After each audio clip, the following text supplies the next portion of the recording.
Hello everyone, welcome to our class. We are from Physicam Academy. Do like and subscribe our channel for support our community. And please share your comments in the comment box. So this is your educator Tanmoy Das, All India rank 336 in GEST and cracked JAM and GATE exam also. तो आज का हमारा electronics के class में हम start करने वाले हैं ओपैम को। पिछले क्लास में हमने बीजेटी एंड ओपैम को थोड़ा सा स्टार्ट कर दिए थे और ओपैम में थोड़ा सा डिटेल्स जान लिए थे जो हमारा बेसिक के अंदर आता है। ठीक है, तो आज हम ओपैम के बारे में और बहुत कुछ जानेंगे एंड थोड़ा सा फॉर्मूला एंड क्वेश्चन भी आज कर लेंगे। तो अगर आप इलेक्ट्रॉनिक्स में स्ट्रांग होना चाहते हैं तो ये क्लास आपके लिए बहुत ही इंपॉर्टेंट रहेगा। ठीक है, तो ये रहा कुछ इंपॉर्टेंट एग्जाम की लिस्ट। अगर आप इनमें किसी भी एंट्रेंस एग्जाम की तैयारी कर रहे हैं तो ये क्लास आपके लिए बहुत ही इंपॉर्टेंट रहेगा, क्योंकि अगर आप एनालाइज करें तो हर साल इलेक्ट्रॉनिक्स से 15 to 20 मार्क्स क्वेश्चन आता है हर एक एंट्रेंस एग्जाम में। तो अगर आप किसी भी एंट्रेंस एग्जाम में अच्छा स्कोर करना चाहते हैं तो इलेक्ट्रॉनिक्स का पोर्शन आपके लिए बहुत ही इंपॉर्टेंट रहेगा और ये क्लास भी। ठीक है, तो ये रहा हमारा फिजिकम एकेडमी के शेड्यूल, जहाँ पर आपको जुलाई अगस्त सितंबर मतलब 3 महीनों के अंदर अंदर पूरा आईआईटी जैम एंड बाकी सारे एमएससी एंट्रेंस के सिलेबस कंप्लीट करवाया जाएगा और वो भी बिल्कुल फ्री में। ठीक है, तो अभी जुलाई महीना हमारा कंप्लीट हो चुका है और आपको हमारे चैनल पे अभी mechanics, modern physics and mathematical physics का क्लास फुल कोर्स में मिल जाएगा। एंड अगस्त महीना अभी हमारा चल रहा है और हमारे चैनल पे आपको electronics and kinetic theory of gas का लेक्चर मिल जाएगा कॉन्टिन्यूसली।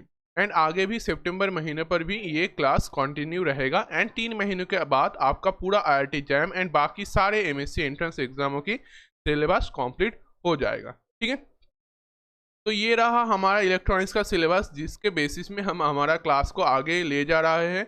तो शेड्यूल के मुताबिक हमारा जो बेसिक पोर्शन था वो कंप्लीट हो चुका है और जो इम्पोर्टेंट एडवांस पोर्शन था जैसे डायोड, जेनर डायोड, बीजेटी, वो भी हमने काफ़ी हद तक कंप्लीट कर लिए हैं एंड डेली क्लास में हम उसका क्वेश्चन भी प्रैक्टिस कर रहे हैं पीवाईक्यू के साथ। ठीक है, तो आज भी हम स्टार्ट करेंगे कुछ पीवाईक्यू एंड क्वेश्चन के साथ एंड फिर आगे बढ़ेंगे जिसमें हमारा होगा ओपैम में बाकी सारे इन्वर्टिंग, नॉन इन्वर्टिंग, एडिंग, ऐसे बहुत ही सर्किट एंड बहुत ही मज़ेदार चीज़ें आज हम सीखने वाले हैं। ठीक है, now we quickly start our class. But one thing, जो बच्चे हमारे साथ जुड़ना चाहते हैं वो डिस्क्रिप्शन बॉक्स पे दिया हुआ लिंक पर क्लिक करके हमारे WhatsApp and Telegram group join कर सकते हैं। अब हम टेलीग्राम के साथ साथ व्हाट्सएप पर भी एक्टिव है, तो डिस्क्रिप्शन बॉक्स पर जाकर हमारे ग्रुप ज्वाइन कर लीजिए। कोई भी डाउट हो क्वेश्चन की रिगार्डिंग या एग्जाम की रिगार्डिंग या कोई भी प्रॉब्लम हो तो हमारे ग्रुप पर पूछकर अपना डाउट क्लियर कर सकते हैं। इसके साथ साथ आपको ग्रुप में मिल जाएगा बहुत सारे असाइनमेंट्स, पीवाईक्यू की सॉल्यूशन एंड डेली बेसिस में अपना डाउट क्लियर करने का session. So join our group and also subscribe our channel. तो स्टार्ट करते हैं आज का हमारा क्लास, इसका टॉपिक है ओपैम। ठीक है, तो चलिए स्टार्ट करते हैं। तो आज का क्लास स्टार्ट करते हैं हम कुछ पीवाईक्यू के साथ। ठीक है, तो पिछले क्लास में हमने जस्ट बीजेटी कंप्लीट कर चुके हैं। ठीक है, तो उसमें जो थ्योरी का पार्ट था वो हमने कंप्लीट कर चुके हैं। अब हम डेली बेसिस में उसका क्वेश्चन करने वाले हैं। ठीक है, तो चलिए आप देख सकते हैं यहाँ पर एक क्वेश्चन दिया गया है, आपको साइड पे देख सकते हैं एक ट्रांजिस्टर दिया गया है जिसमें आपका ऐसा कुछ ड्राइंग दिया गया है एंड आपको क्वेश्चन में पूछा गया है फाइंड IB मतलब current of base when VCE equal to 0.2 volt. ठीक है, तो एग्जाम में जस्ट ऐसे ही क्वेश्चन आपको पूछा जाएगा और 3-4 आपको ऑप्शन दिया जाएगा। ठीक है, तो ऐसा एक सर्किट रहेगा जिसमें आपको कुछ वैल्यू दिया जाएगा, जैसे आपका जो बेस रेजिस्टेंस है वो 1.2 मेगा ओम है, आपका जो कलेक्टर का रेजिस्टेंस है वो 4.7 किलो ओम है एंड यहाँ पर देखिए जो एमीटर का वायर है उसमें कोई भी रेजिस्टेंस नहीं है। ठीक है, और आपको करंट गेन क्या दिया है, बीटा जो है 200। ठीक है, तो चलिए अभी इस क्वेश्चन को हम सॉल्व कर लेते हैं। तो देखिए ये जो क्वेश्चन है इसको हमें तो पता है क्या करने वाले हैं, हम केवीएल अप्लाई करेंगे। ठीक है, और केवीएल अप्लाई करने के लिए हमें क्या करना पड़ता है, हमें पहले कुछ लूप ले लेना पड़ता है। तो पहले ये एक लूप ले लेंगे एंड ये आपका दूसरा लूप हम ले लेंगे। ठीक है, तो ये हमारा हो गया दोनों लूप लेना। अब हम केवीएल अप्लाई कर देते हैं, बिल्कुल आसान है। तो क्या करेंगे, अप्लाइंग केवीएल, यही तो हमें पता है। तो फॉर लूप 1 के लिए हम केवीएल अप्लाई करेंगे, तो तब हमें क्या मिलेगा, देखिए पहले आपका v इनपुट है तो माइनस v इनपुट, फिर क्या है प्लस आपका आई बी काइंड होगा इसमें, तो आई बी इंटू कितना, ये रेजिस्टेंस बेस रेजिस्टेंस जो है आपका 1.2 मेगा ओम, तो सारे किलो ओम में है, ये मेगा ओम में है, तो इसको भी हम किलो ओम में ट्रांसफर कर लेते हैं, तो into 10 to the power cube kilo ohm plus अब V P E, ठीक है, प्लस अब आई ई और रेजिस्टेंस ऑफ एमीटर जो है आपका 0 इक्वल टू 0 हो जाएगा। तो ये हमारा फर्स्ट इक्वेशन आ गया, ठीक है। अब देखिए इसमें आपको V इनपुट पता नहीं है, ठीक है, और V E अगर आप 0 पुट कर दे तो आपको क्या मिल रहा है यहाँ पर 0.7, तो minus V input plus 1.2 into 10 to the power cube I B plus 0.7 equal to 0। तो ये आपको फर्स्ट इक्वेशन मिल गया, ये छोड़ो, ये आपका अच्छा से जो आपको फर्स्ट इक्वेशन चाहिए वो आपको मिल गया।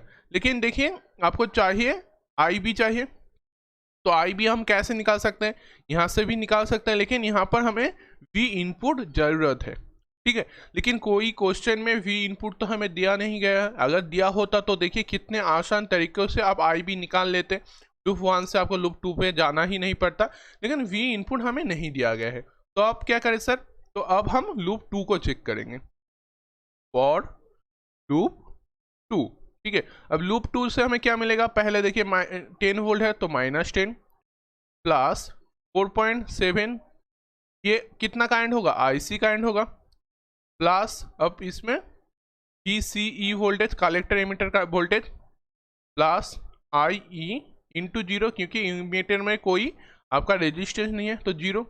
तो यहाँ से आपको क्या मिल रहा है 4.7 IC plus VCE equal to 10। अब देखिए क्वेश्चन में आपको VCE दिया गया है 0.2 वोल्ट, तो पुट कर देते हैं, तो 4.7 IC VCE के उस साइड ले जाते हैं तो 10 माइनस 0.2, यानी कि आपको मिल जाएगा 9.8। तो IC आपको कितना मिल रहा है 9.8 डिवाइडेड बाई 4.7, तो अगर आप इसको कैलकुलेट करें तो आपको मिल जाएगा 2.08।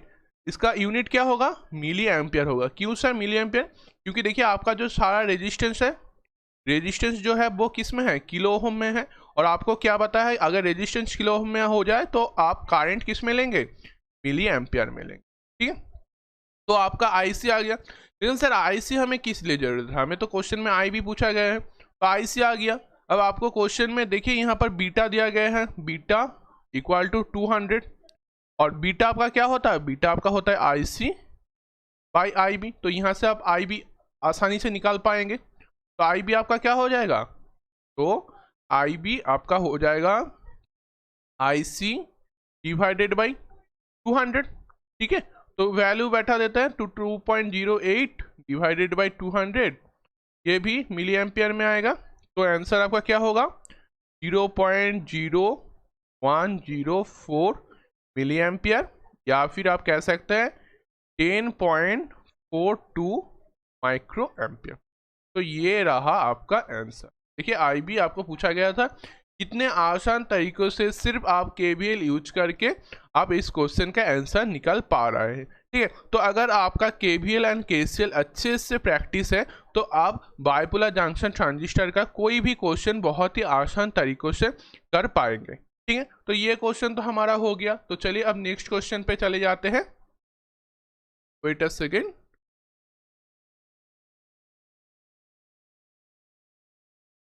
तो ये रहा आपका नेक्स्ट क्वेश्चन, ठीक है।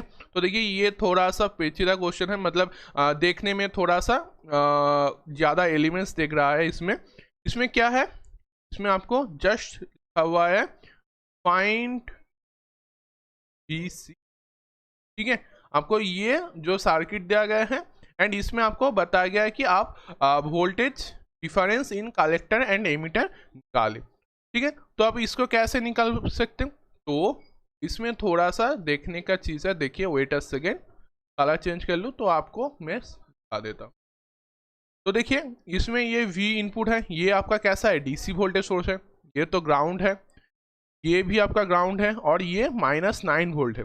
तो किसी में भी देखिए आपको AC करंट सोर्स नहीं दिया गया है, तो अगर इसमें सारे DC सप्लाई हो जाए तो ये जो C1 है, ये जो C2 है, ये कैसे रिएक्ट करेगा, ये ओपन सर्किट, ये भी आपका ओपन सर्किट हो जाएगा, ठीक है। तो ये जो पोर्शन है ये कट जाएगा, ये पोर्शन है ये भी कट जाएगा। तो इन दोनों को छोड़कर बाकी जो सर्किट है उसमें आपको कैलकुलेशन करना होगा, ठीक है। तो देखिए अगर आप इन दोनों को बात दे दे या कट दे तो आपको एक अच्छा सा जो बीजेटी का क्वेश्चन, जो इजी क्वेश्चन होता है, वैसे ही आपको देखने को मिल जाएगा, ठीक है। तो चलिए अब इस क्वेश्चन को सॉल्व कर लेते हैं, ठीक है। तो इस क्वेश्चन को हम कैसे सॉल्व करेंगे, इसमें भी हम केवीएल यूज करेंगे। तो केवीएल यूज करने के लिए हमें 2 लूप लेना पड़े, 2 या 3, जितना जरूरत है उतना लूप ले लेंगे। तो पहला लूप हम ये ले लेते हैं, ये 100 किलो ओम था, और ये हमारा सेकेंड लूप हो जाएगा, ठीक है।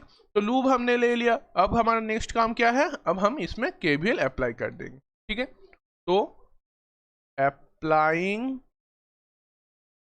केवीएल, ठीक है। तो केवीएल अप्लाई करने से हमें किस पे केवीएल अप्लाई करें, तो पहले चलिए हम लूप 1 पे, फॉर लूप 1, तो लूप 1 से हमें क्या मिलेगा, देखिए ये RE जो है ये क्या है, ग्राउंडेड है, ये ग्राउंडेड है, तो इसमें -0, ठीक है, क्योंकि ग्राउंड है तो 0 वोल्ट ही होगा, प्लस अब IB जो करंट है, बेस में करंट कितना होता है, IB होता है, इंटू 100 किलो ओम, मतलब 100 किलो ओम का जो रेजिस्टेंस है आप देख सकते हैं ड्राइंग में है, तो 100 किलो ओम, प्लस अब VBE, ठीक है, मतलब बेस एंड एमीटर के अंदर वोल्टेज डिफरेंस, प्लस अब देखिए इसमें कोई रेजिस्टेंस नहीं है एमीटर में, तो IE इंटू 0 हो जाएगा। फिर आपका देखिए VE कितना दिया है, -9 वोल्ट, तो प्लस -9 इक्वल टू 0, तो ये हमें मिल गया। तो अगर हम इसका थोड़ा सा अच्छे से कैलकुलेशन कर ले तो हमें क्या मिलेगा, IB इंटू 100, अब VBE का वैल्यू कितना होता है हमें कोई दिया गया नहीं है, तो इसलिए हम इसको जो सिलिकॉन डायोड होता है उसका थ्रेशोल्ड वोल्टेज ले लेंगे, 0.7 प्लस ये तो 0 हो जाएगा, और -9 इक्वल टू 0। तो अगर हम इसको कैलकुलेशन करें तो हमें IB मिल जा रहा है, IB क्या है, 9 - 0.7 डिवाइडेड बाई 100, ठीक है। तो अगर आप इसका कैलकुलेशन करें तो ऊपर आपको क्या मिल रहा है, 8.3 डिवाइडेड बाई 100, यानी कि 0.08 मिली एम्पियर। तो IB हमें मिल गया, हमें फाइंड क्या करना है, हमें VCE फाइंड करना है। तो अब फॉर लूप 2 कर लेते हैं, फॉर लूप 2, तो लूप 2 से हमें क्या मिलेगा, देखिए यहाँ पर जो आपका VCC है, ये वाला जो VCC है ये क्या ग्राउंडेड है, तो ये भी -0 से स्टार्ट होगा, तो -0 प्लस अब इसमें रेजिस्टेंस कितना है 1.2, करंट कितना है IC, प्लस VCE, प्लस अब देखिए इसमें रेजिस्टेंस नहीं है एमीटर में, तो IE इंटू 0, फिर प्लस -9 इक्वल टू 0, तो ये हमें इक्वेशन मिल गया। तो अगर हम इसको अच्छे से लिख ले तो हमें क्या मिल रहा है, 1.25 IC प्लस VCE और -9 इक्वल टू 0, ठीक है। तो IC का वैल्यू कितना होगा, हमें तो IB मालूम है, तो IC क्या होगा, देखिए क्वेश्चन में आपको क्या दिया है, बीटा दिया है 45, और बीटा क्या होता है आपका IC बाई IB होता है, ठीक है, ये चीज़ तो आपको पता ही है। तो यहाँ से अगर आप IC का वैल्यू निकाले तो IC कितना होता है 45 इंटू क्या होगा IB, तो 45 और IB आपका कितना है 0.083 मिली एम्पियर, ठीक है, क्या होगा, ठीक है।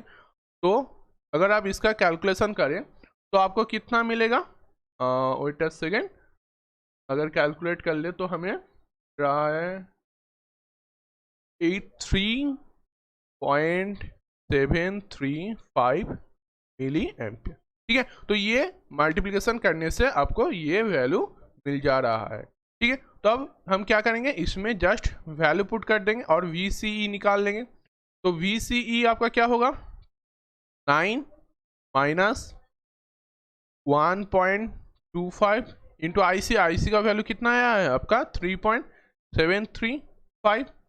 ठीक है, अब देखिए 1.25 जो है वो किलो ओम में है और 3.735 ये क्या है, mega ampere sorry milli ampere में है। तो दोनों कट जाएगा, तो एक्चुअल में आपको कोई 10⁻⁴ लेना नहीं पड़ेगा, ये आपस में कट जाएगा। तो यहाँ से आपको कैलकुलेशन में क्या आ रहा है, 9 माइनस 4.482। ठीक है, यानी कि एक्चुअल आपका आंसर मिल रहा है जो 4.518। ठीक है, तो आपको जो चाहिए, क्या क्वेश्चन में फाइंड करने को कहा गया है, VCE। तो आपका आंसर क्या आया, VCE इक्वल टू 4.518। ठीक है, ये हो गया आपका। तो देखिए बीजेटी का जो क्वेश्चन है वो कितना इजी क्वेश्चन आपको पूछा जाता है। जस्ट KVL अच्छे से होने से आपका क्वेश्चन कितने आसान तरीकों से हो जाएगा। ठीक है, तो ये हो गया हमारा आज का सेकेंड क्वेश्चन। अब आगे बढ़ते हैं और एक क्वेश्चन देख लेते हैं। तो एग्जाम में बिल्कुल ऐसे ही इजी क्वेश्चन ही आपको बीजेटी से पूछा जाता है। आप किसी भी प्रीवियस ईयर क्वेश्चन देख लीजिए, उनमें आपको ऐसे ही क्वेश्चन मिल जाएगा। ठीक है, ये रहा आपका आज का थर्ड क्वेश्चन। ठीक है, इस क्वेश्चन में आपको क्या फाइंड करने को कहा गया है, इस क्वेश्चन में आपको फाइंड करने को कहा गया है फाइंड IC एंड VC। ठीक है, तो ये ऐसा कुछ आपको दिया गया है, आपको जो सर्किट दिया गया है और आपको क्वेश्चन में पूछा गया है IC एंड VCE फाइंड कर लो। ठीक है, तो ये क्वेश्चन कर लेते हैं। तो इसमें कुछ देखने का चीज़ है, वेट अ सेकेंड। अब देखिए यहाँ पर एक कैपेसिटर है और यहाँ पर एक और एक कैपेसिटर है। अब देखिए इनपुट वोल्टेज ये DC वोल्टेज, ये भी आपका DC वोल्टेज, यहाँ पर आउट भी DC वोल्टेज होगा, ये ग्राउंड है, ये ग्राउंड है। तो किसी में भी आप AC वोल्टेज सोर्स नहीं है, तो AC वोल्टेज ना होने से क्या होगा, ये जो कैपेसिटर है एंड ये जो कैपेसिटर है ये कैसा रिएक्ट करेगा, ओपन सर्किट की तरह। मतलब ये लाइन एंड ये लाइन कट जा रहा है, ये ओपन सर्किट बन जा रहा है, तो इसमें कोई करंट फ्लो नहीं होगा। तो ठीक है, अब देखिए बीच में ये जो आपका बीजेटी का कॉन्फ़िगरेशन आपको मिल रहा है। लेकिन सर यहाँ पर देखिए ये R1 R2, तो हमारे बेस में तो सिर्फ RB रेजिस्टेंस हमें पता है, ये R1 R2 का क्वेश्चन हम कैसे करें। तो ऐसा कुछ होमवर्क आपको दिया गया था जिसका आंसर मुझे अभी तक नहीं मिला। तो चलिए वो क्वेश्चन आप होमवर्क में ही कर लेना, आपको उस टाइप का एक क्वेश्चन करवा देता है। तो आपका जो ये क्लास डेली बेसिस में चल रहा है, ये क्लास कैसा लग रहा है आपको, कैसा फील हो रहा है, मतलब आप समझ पा रहे हैं या नहीं, कोई दिक्कत है, कोई कन्फ्यूज़न है, कुछ भी हो तो कमेंट बॉक्स में कमेंट कर लेना। क्योंकि क्लास आपका ही है, आपको समझना है। मुझे तो समझ में आ गया है ये सारे पोर्शन, तो आपको समझना है। तो आपको क्या दिक्कत हो रहा है, क्या प्रॉब्लम है, वो मुझे बताना पड़ेगा। ठीक है, तो ऐसे ही हम इम्प्रूव कर सकते हैं हमारे क्लास पे। आपको जो ज़रूरत है वैसे ही हम करवा सकते हैं। अगर आपको प्रॉब्लम हमें कमेंट बॉक्स में कमेंट करें, तो ज़रूर अपना कमेंट बॉक्स में कमेंट करना। अच्छा लग रहा है तो अच्छा कह देना, अगर कोई प्रॉब्लम है तो वो प्रॉब्लम बेझिझक कमेंट बॉक्स में लिख देना। ठीक है, तो देखिए ये हमारा बीजेटी का कुछ ऐसा सर्किट मिल रहा है। तो सर अब हम इसको क्या करें, तो देखिए इसका हमें एक इक्विवेलेंट सर्किट बनाना होगा। वो कैसा होगा सर, तो इसमें क्या होगा, ऐसे एक वोल्टेज इनपुट होगा जो आपका है 20 वोल्ट, ये होगा आपका RC मतलब 2.5 किलो ओम का। यहाँ पर आपका बीजेटी होगा मतलब बाइपोलर जंक्शन ट्रांजिस्टर। फिर ये जाकर आपका एक रेजिस्टेंस है जो है आपका 500 ओम एंड ये जाकर ग्राउंड हो जाएगा। तो ये किलो ओम है, इसको भी किलो ओम में कर लेते तो 0.5 किलो ओम। अब देखिए यहाँ पर R1 एंड R2 था, तो इसमें क्या होगा, ये एक रेजिस्टेंस में कन्वर्ट हो जाएगा जिसको हम कहते हैं RTH, एंड ये एक वोल्टेज सोर्स में कन्वर्ट हो जाएगा जिसको हम कहते हैं VTH। ओके, तो ऐसा कुछ बन जाएगा हमारा सर्किट, इक्विवेलेंट सर्किट। तो सर ये तो पता है, लेकिन RTH एंड VTH का क्या वैल्यू होगा, तो VTH का वैल्यू आपको पता ही है क्या होता है, VCC to R2 divided by R1 plus R2, ऐसे करके हम VTH निकालते थे। तो VCC आपका क्या है 20 और R2 कितना है आपका 5, R1 कितना है आपका 22 और R2 5। तो कैलकुलेशन से ऊपर आ जाएगा 100, नीचे आ जाएगा 27। तो ये कैलकुलेशन करने से आपका जो VTH मिल रहा है वो है आपका 3.703।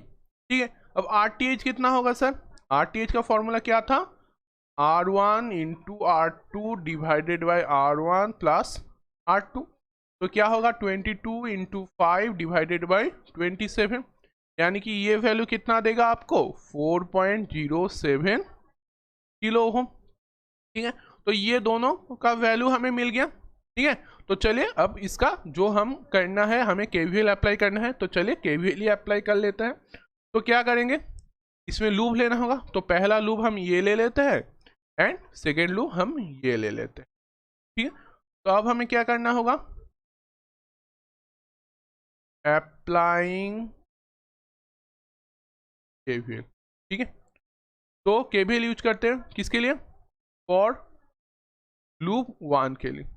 तो अब क्या होगा, अब देखिए लूप 1 में पहला VTH आ रहा है, तो VTH का वैल्यू कितना है 3.703, तो माइनस 3.703 प्लस अब RTH।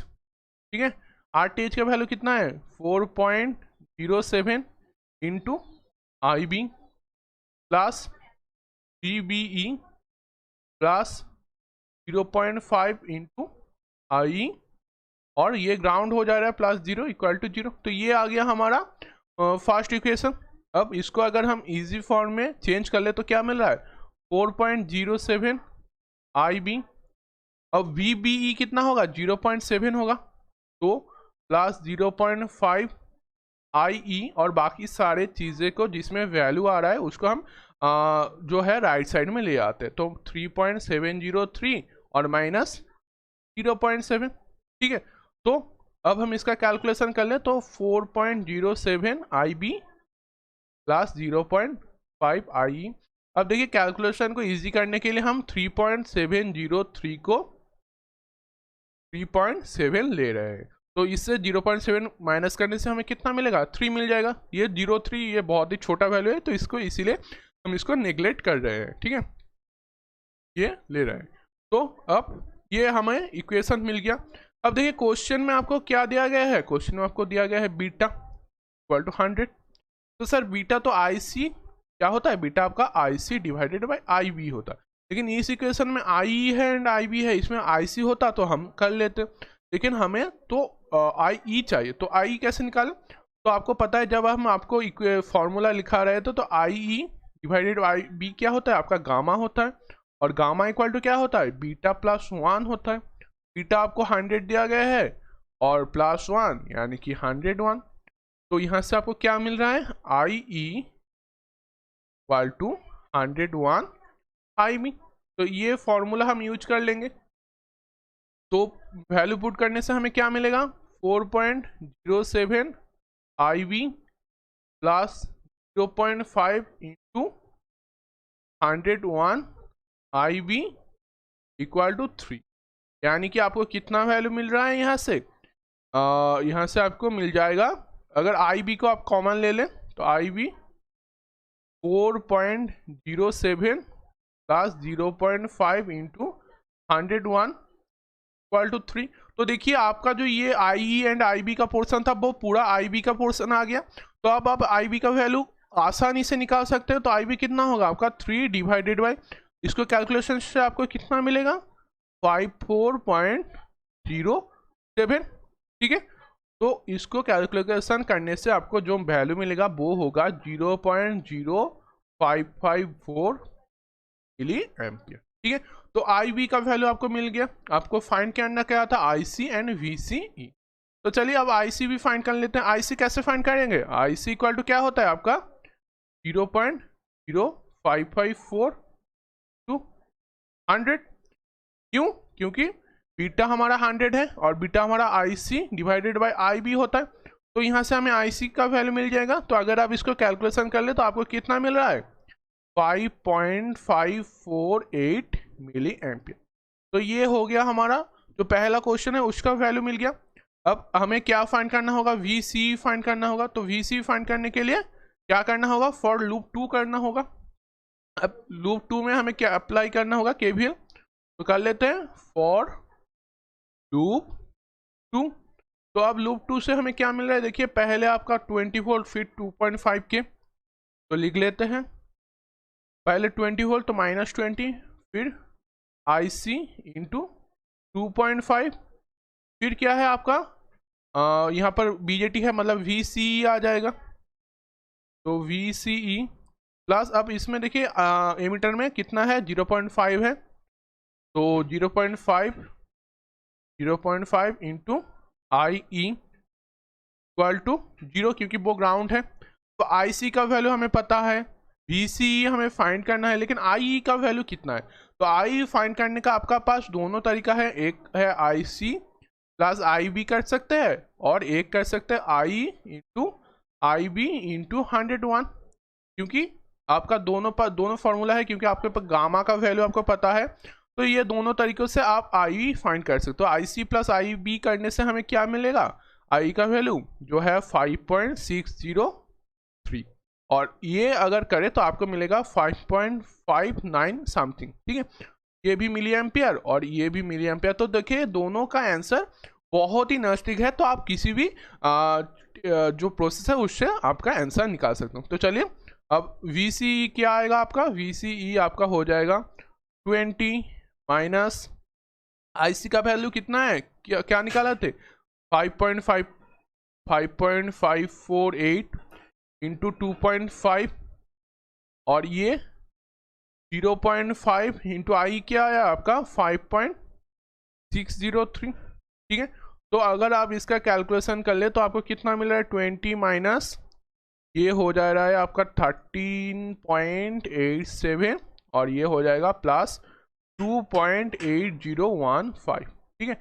यानी कि अगर आप इसको कैलकुलेशन करें तो आपका आंसर आएगा 3.3285, ये हो गया आपका आंसर, एंड ये हो गया आपका फर्स्ट आंसर।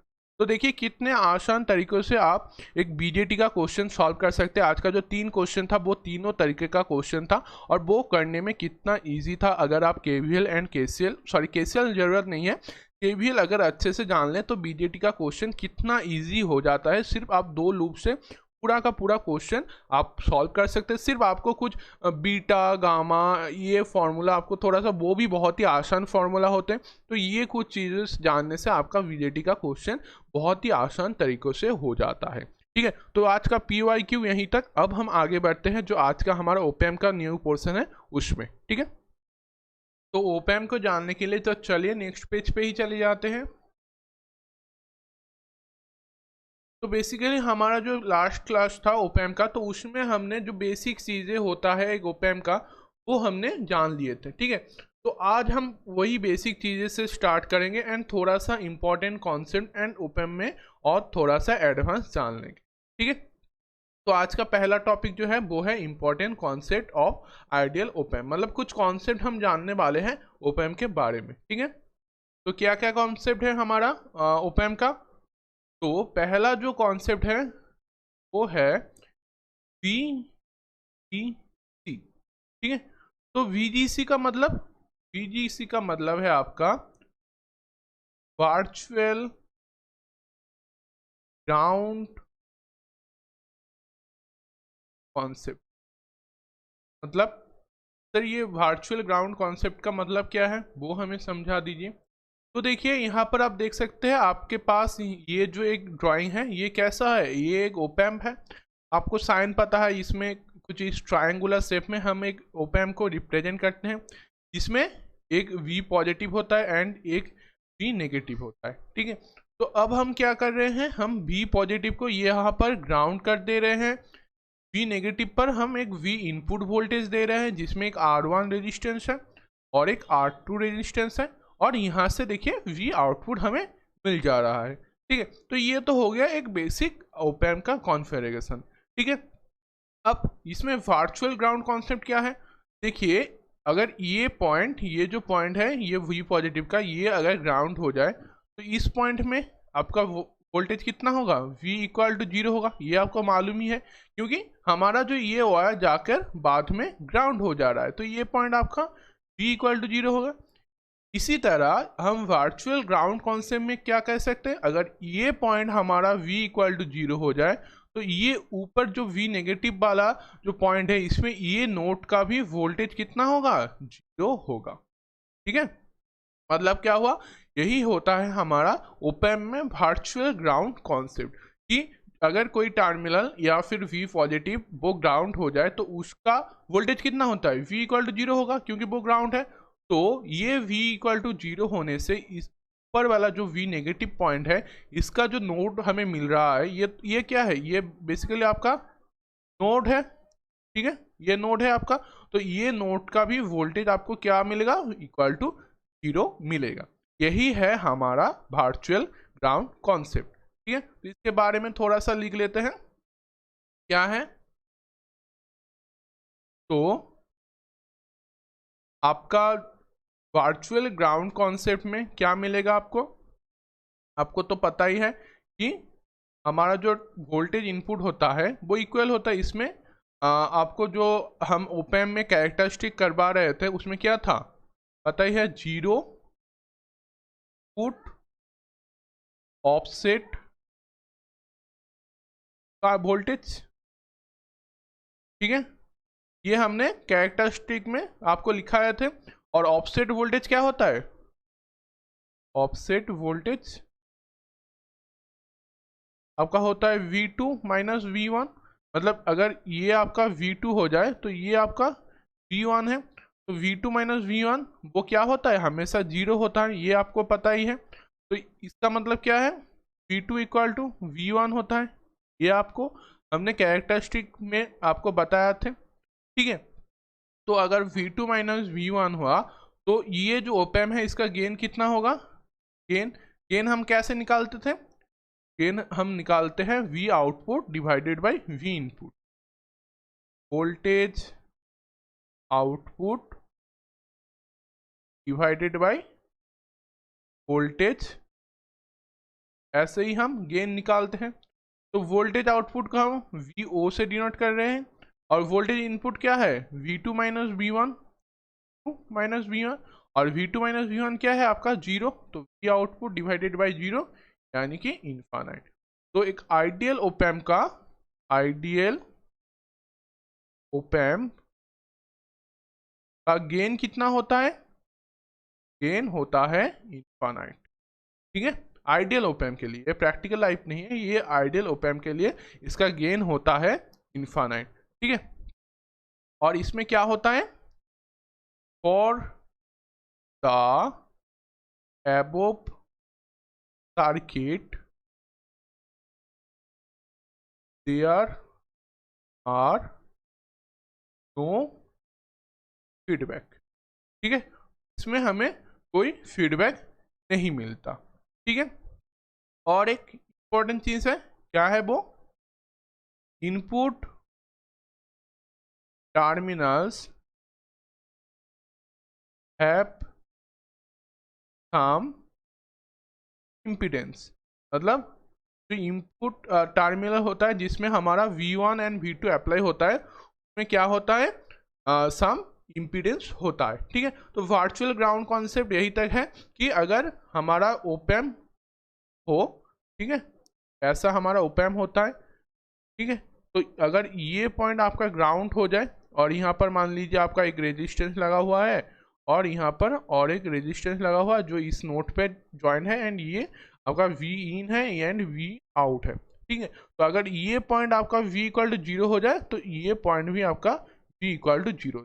ठीक है, सिर्फ ये नोड ही आपका V इक्वल टू 0 होगा। तो इस कॉन्सेप्ट को हम क्या कहते हैं, इस कॉन्सेप्ट को हम कहते हैं VG, यानी कि वर्चुअल ग्राउंड कॉन्सेप्ट। वर्चुअल इसीलिए क्योंकि ये रियल लाइफ में नहीं होता, ये वर्चुअल ही होता है, वर्चुअल। ठीक है, इसीलिए वर्चुअल वर्ड को हम यूज करते हैं। तो सर वर्चुअल लेने का क्या जरूरत था, रियल लाइफ का कैलकुलेशन हो रहा है, तो वर्चुअल कॉन्सेप्ट हम क्यों ले रहे हैं, क्योंकि ये वर्चुअल कॉन्सेप्ट लेने से हमारा जो V input and V output जो रिजल्ट हमें चाहिए वो बहुत ही आसान तरीक़ों से हमें मिल जाता है। ठीक है, तो इसका इस्तेमाल आप कुछ देर बाद में सीख जाएंगे। तो पहले ये चीज़ मान के चले कि ये वर्चुअली है एंड रियल लाइफ में इसका बहुत ज़्यादा इस्तेमाल है। तो ये हो गया हमारा पहला कॉन्सेप्ट। दूसरा कॉन्सेप्ट क्या है, दूसरा कॉन्सेप्ट आपका है zero input current. Zero input current का मतलब क्या है? तो देखिए ये जो हमारा सर्किट है इसका जो VGC का जो ड्राइंग था उसको हम इरेज कर देते हैं, इससे आपको समझने में आसानी हो जाएगा। तो ये है हमारा सर्किट, तो जिसमें V इनपुट है, V आउटपुट है। तो अब क्या होता है, ये जो वायर है जो इनपुट हो रहा है आपका ओपैम्प के अंदर, इसमें आपका जो करंट फ्लो होता है वो होता है आपका जीरो। क्यों? क्योंकि इसमें जो रेजिस्टेंस है वो बहुत ही ज़्यादा मतलब इनफाइनाइट टाइम होता है, तो इसीलिए हमारे जो ओपैम्प है उसके अंदर कोई भी करंट फ्लो नहीं होता। ठीक है, ओपैम्प के अंदर जो करंट है वो हमेशा के लिए जीरो होता है। ठीक है, तो इसीलिए हम इसको क्या कहते हैं, इसीलिए हम इसको कहते हैं जीरो इनपुट करंट। ठीक है, तो लिख ले क्या होता है, एस आर इन मतलब input resistance equal to infinite. तो क्या होता है, इनपुट करंट आपका हो जाता है zero for both put terminal. ठीक है, दोनों टर्मिनल के लिए आपका जो इनपुट होता है वो जो हो जाता है, करंट है वो जीरो हो जाता है। तो इन दोनों कॉन्सेप्ट से ही हम बाकी चीजें अब सीखने वाले हैं। तो ये दोनों कॉन्सेप्ट हो गया, अब इन दोनों का हम इस्तेमाल करेंगे। तो चलिए आगे बढ़ते हैं नेक्स्ट पोर्शन पे। तो नेक्स्ट पोर्शन है हमारा बहुत ही इंपॉर्टेंट, जो है आइडियल इन्वर्टिंग ओप। ठीक है, तो आइडियल इन्वर्टिंग ओपैम्प क्या है? तो देखिए ये जो कॉन्फ़िगरेशन या फिर ये जो आपको सर्किट दिखाई पड़ रहा है, इस सर्किट डिजाइन को ही हम कहते हैं आइडियल इन्वर्टिंग ओपैम्प। ठीक है, इसमें क्या होता है, इसमें जो आपका V पॉजिटिव होता है, V पॉजिटिव इनपुट होता है वो ग्राउंड किया जाता है, एंड V नेगेटिव जो होता है उसमें एक वोल्टेज अप्लाई होता है जिसको हम V इन से इनपुट आइडेंटिफाइड कर रहे हैं। इसमें एक R1 रेजिस्टेंस लगा हुआ होता है एंड एक R2 रेजिस्टेंस होता है। बेसिकली ये जो R2 रेजिस्टेंस है इसको हम कहते हैं RF। ठीक है, RF का मतलब क्या हुआ, इसको हम कहते हैं फीडबैक रेजिस्टेंस। ठीक है, और यहाँ पर आपको V आउटपुट मतलब आउटपुट सिग्नल मिलेगा, एंड यहाँ पर जो था आपका VCC एंड ये है आपका माइनस VCC। ठीक है, तो ऐसा होता है हमारा बेसिकली आइडियल इन्वर्टिंग ओपैम्प। तो आइडियल इन्वर्टिंग ओपैम्प आप कैसे पहचान सकते हैं? आइडियल इन्वर्टिंग ओपैम्प में आपका पॉजिटिव जो इनपुट होता है, V पॉजिटिव इनपुट होता है, ये बेसिकली क्या है, V पॉजिटिव इनपुट, तो ये ग्राउंड होता है एंड V नेगेटिव इनपुट पे एक वोल्टेज अप्लाई होता है। ठीक है, तो अब इसका जो गेन है, ये जो इन्वर्टिंग ओपैम्प है, बेसिकली हम ओपैम्प को किसके लिए यूज करते हैं? देखिए ओपैम्प मतलब क्या हुआ, ऑपरेशनल एम्पलीफायर। एम्पलीफायर मतलब किसी को हम एम्पलीफाई कर रहे हैं, एम्पलीफाई मतलब कुछ सिग्नल आपको दिया गया है, तो एम्पलीफाई करने से आपको क्या मिलेगा, कुछ गेन मिलेगा। ठीक है, तो ये जो आपका सर्किट है इसमें कितना गेन हमें मिल सकता है वो अब हम चेक करेंगे। ठीक है, तो अब हम क्या करेंगे, ये जो आप डॉट पॉइंट देख रहे हैं इसको हम ए पॉइंट ले लेंगे। ठीक है, अब देखिए यहाँ पर भी हम क्या अप्लाई करेंगे, VGC मतलब वर्चुअल ग्राउंड कॉन्सेप्ट। कैसे सर? देखिए ये जो पॉइंट है ये इसका वोल्टेज कितना होगा, जीरो वोल्टेज होगा क्योंकि ये ग्राउंडेड है, और ए पॉइंट हमें VGC से क्या मालूम पड़ेगा, ये V आपका V इक्वल टू जीरो ही होगा। ठीक है, सिर्फ ये नोट, बाकी कोई किसी में भी आपका V जीरो नहीं होगा, सिर्फ ये ए पॉइंट का आपका वोल्टेज जो है वो जीरो हो जाएगा। ठीक है, अब हम क्या करेंगे, अब हम करेंगे नोडल एनालिसिस। तो देखिए अभी तक हमने जो बीजेटी का क्वेश्चन करवाए हैं आपको, उसमें क्या अप्लाई हो रहा था, उसमें मेश एनालिसिस अप्लाई हो रहा था, क्योंकि उसमें केवीएल हम कर रहे थे, और केवीएल किस में इस्तेमाल होता है, मेश एनालिसिस में। तो बीजेटी में ज़्यादा से ज़्यादा मेश एनालिसिस ही इस्तेमाल होता है, लेकिन ओपैम्प में आपको दिखने को मिलेगा कितना नोडल एनालिसिस आपके लिए इम्पोर्टेंट है। अगर आप नोडल एनालिसिस अच्छे से कर पाए तो आपका ओपैम्प का क्वेश्चन बहुत ही आसान तरीकों से हो जाएगा, एंड फॉर्मूला भी आपको ध्यान में नहीं रखना पड़ेगा। तो अब हम इस पर नोडल एनालिसिस करेंगे किस नोट पर, देखिए ये जो ए पॉइंट है, we take point A as node या फिर प्रिंसिपल नोट, ए पॉइंट को हम नोट के तरीके से लेंगे। तो अब हम क्या करेंगे, अप्लाइंग केसीएल, और केसीएल में क्या होता है आपका सम ऑफ करंट होता है। तो सम ऑफ करंट कैसे करेंगे, ए पॉइंट पे आपका वोल्टेज कितना है, 0 है, तो 0 minus we input divided by resistance R1, ठीक है, और plus 0 minus V output divided by R2 और RF, ठीक है। तो यहाँ से इक्वल टू 0, तो यहाँ से आपको क्या मिलेगा, यहाँ से आपको मिल जाएगा minus V I RF minus V output R1 equal to 0, ठीक है। तो यहाँ से आपको क्या मिलेगा, यहाँ से आपको मिल जाएगा V input RF equal to minus V output R1, ये मिल गया।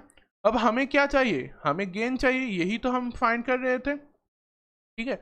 और गेन आपका क्या होता है, गेन आपका होता है V output divided by V input. तो इस फॉर्मूला से अगर हम V output divided by V input निकाले तो हमें क्या मिलेगा, V output by V input equal to आपको मिल जाएगा minus RF divided by R1 या फिर R, ठीक है। तो ये हो गया आपका आइडियल इन्वर्टिंग ओप एम्प का गेन, ठीक है। ये फॉर्मूला आपको थोड़ा सा ध्यान रखना पड़ेगा, क्योंकि कई बार क्वेश्चन में आपको ऐसा कुछ सर्किट दिया होगा जिसमें R1 एंड R2 का वैल्यू आपको दिया जाएगा, तो आपको पूछा जाएगा कि इसका गेन निकालो, ठीक है। तो बेसिकली आपको पहले उसको पहचानना होगा वो आइडियल इन्वर्टिंग है या नहीं। अगर वो आइडियल इन्वर्टिंग हो गया, मतलब उसका अगर पॉजिटिव टर्मिनल ग्राउंडेड है एंड नेगेटिव टर्मिनल में एक इनपुट वोल्टेज दिया गया है, तब वो आइडियल इन्वर्टिंग हो जाएगा। और आइडियल इन्वर्टिंग का गेन आपको कैसे पता चलेगा, minus R2 divided by R1 करने से। तो कितना इजी हो जाएगा आपको गेन निकालना। तो ये फॉर्मूला थोड़ा सा आपको ध्यान में रखना होगा, ठीक है। तो ये तो हो गया गेन। अब हम इसके बारे में थोड़ा सा और जान लेंगे। अब देखिए इसमें जो गेन आ रहा है, इसमें देखिए गेन हमें कैसे मिलता है, V not equal to V input. अब देखिए इसमें एक माइनस साइन आ रहा है into RF divided by RI, ठीक है। तो एक नेगेटिव टर्मिनल है, नेगेटिव साइन है, तो ये नेगेटिव साइन क्यों है, यहाँ पर आप लिख लीजिए नेगेटिव साइन का मतलब है इन्वर्टिंग, ठीक है।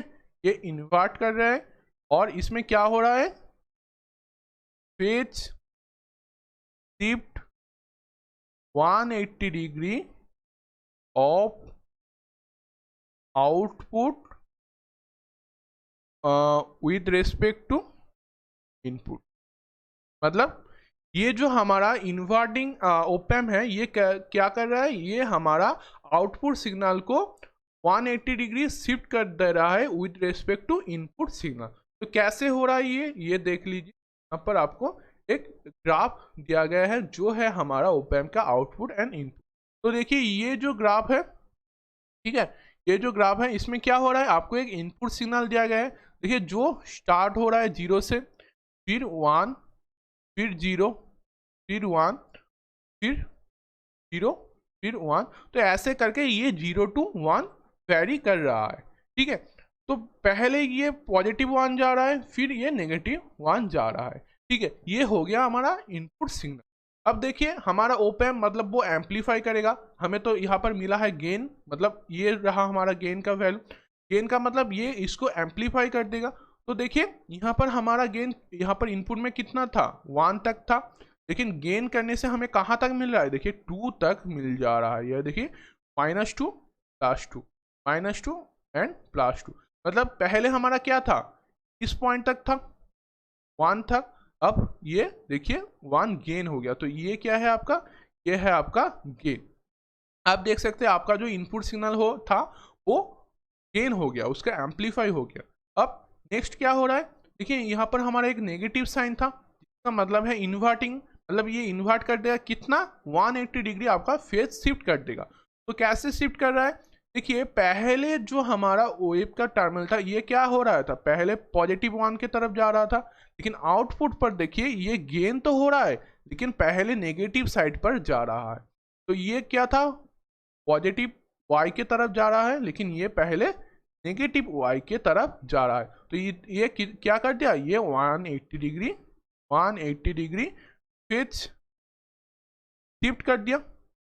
ठीक है, इसका फेज शिफ्ट हो गया। ये पहले पॉजिटिव वाई की तरफ जा रहा था, लेकिन अब आउटपुट में नेगेटिव वाई की तरफ जा रहा है और इसमें गेन हो गया। तो एक इन्वर्टिंग सर्किट या इन्वर्टिंग ओप एम्प में क्या क्या होता है, एक तो इन्वर्टिंग होता है, ठीक है, और एक होता है आपका गेन होता है। ये दोनों के लिए हम क्या करते हैं, एक इन्वर्टिंग ओप एम्प को इस्तेमाल करते हैं। ठीक है, अब हम वेव फॉर्म देख लें, इसके बारे में देख लें। अब हम इसमें कुछ नोट लिखने वाले हैं, क्या क्या है वो। तो चलिए वेट अ सेकेंड, लिख लेते हैं इसमें क्या क्या है। तो पहला जो नोट है वो लिखिए कि फीडबैक इज नेगेटिव। ठीक है, फ्रॉम नेगेटिव टर्मिनल। ये तो आपको ग्राफ से ही पता चल गया। देखिए यहाँ पर पॉजिटिव था तो यहाँ पर नेगेटिव आ गया, तो फीडबैक हमारा नेगेटिव आ रहा है, ये हमें पता चल गया। नेक्स्ट क्या है, VGC मतलब virtual ground concept is valid for negative feedback. तो देखिए हम यहाँ से ये भी चेक कर सकते हैं कि जो हमारा वर्चुअल ग्राउंड कॉन्सेप्ट था वो नेगेटिव फीडबैक पर भी अप्लाई हो सकता है, वैलिड है, ये भी हमें पता चल रहा है। नेक्स्ट क्या है, नेगेटिव फीडबैक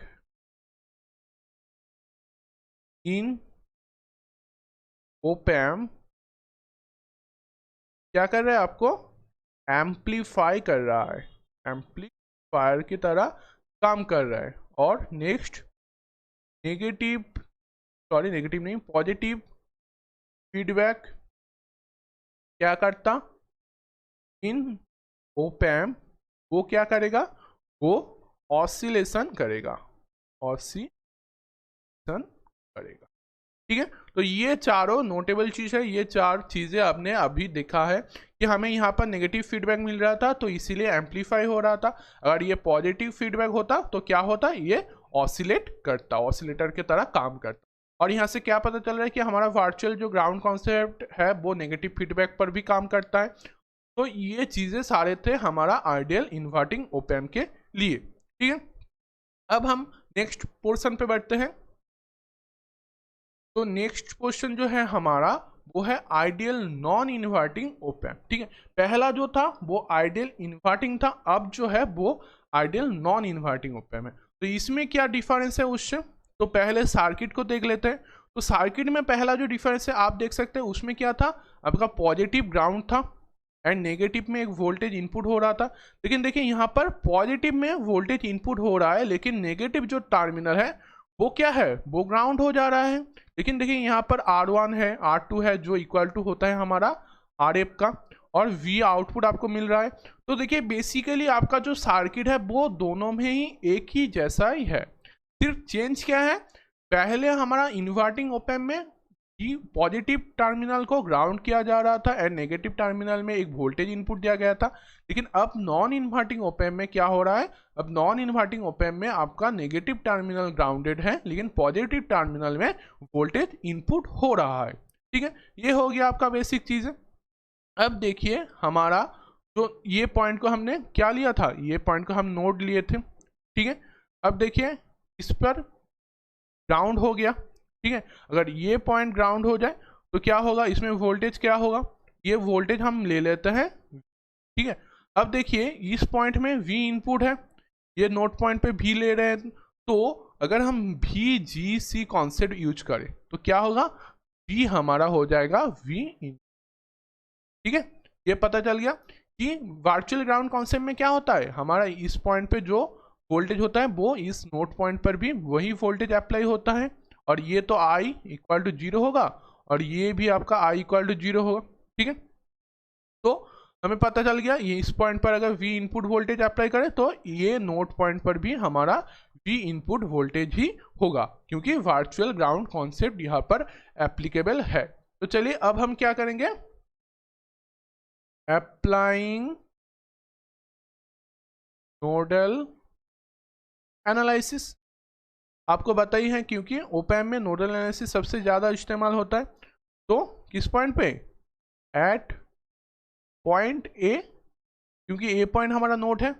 तो अब क्या करेंगे, समेशन ऑफ आई, तो आपको क्या मिलेगा, ए पॉइंट पे वोल्टेज कितना है, वी इनपुट माइनस, अब देखिए ये ग्राउंड है, डिवाइडेड बाई आर वन, ठीक है, प्लस क्या है, वी आपका input minus E output divided by R two, और आर टू लिख देते हैं, आपको समझने में ड्राइंग से आसानी हो जाएगा, इक्वल टू 0 हो जाएगा, ठीक है।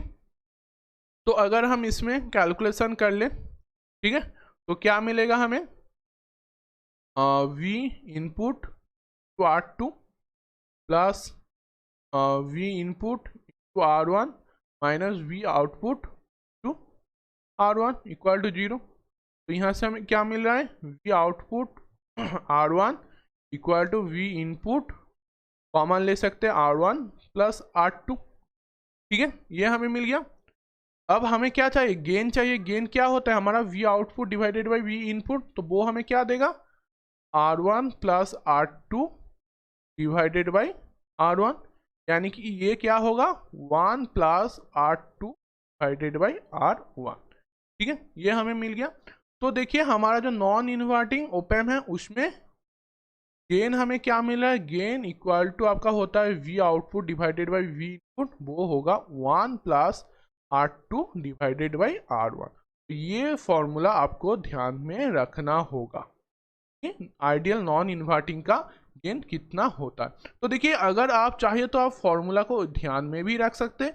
अगर आपका ये फॉर्मूला याद में नहीं रहता तो देखिए सिंपल ये सर्किट को आपको थोड़ा सा ध्यान में रखना होगा, तो आप सिंपल नोडल एनालिसिस से भी आपका फॉर्मूला आप कर सकते हैं। तो इसमें ध्यान रखने का कोई ज़रूरत नहीं है, सिर्फ देखिए बेसिक नोडल एनालिसिस है, कोई टॉप नोडल एनालिसिस भी नहीं है कि क्या ले क्या करें। तो पहले हम VGC ले लेंगे, मतलब वर्चुअल ग्राउंड कॉन्सेप्ट ले लेंगे, एंड उसके बाद नोडल एनालिसिस कर देंगे, और वहाँ से आपको V output divided by V input करने से आपका गेन मिल जाएगा, ठीक है। तो आप देखिए इसमें क्या हो रहा है, इसमें देखिए कोई नेगेटिव टर्म नहीं है, ठीक है, नो नेगेटिव साइन। तो नो नेगेटिव साइन होने का मतलब क्या है, ये कोई फेज शिफ्ट नहीं करेगा, ठीक है, नो फेज शिफ्ट, सिर्फ क्या होगा, एम्पलीफाई और गेन होगा, ठीक है, कोई भी फेज शिफ्ट नहीं होगा, सिर्फ एम्पलीफाई होगा। तो चलिए इसका हम देख लेते हैं ग्राफ में।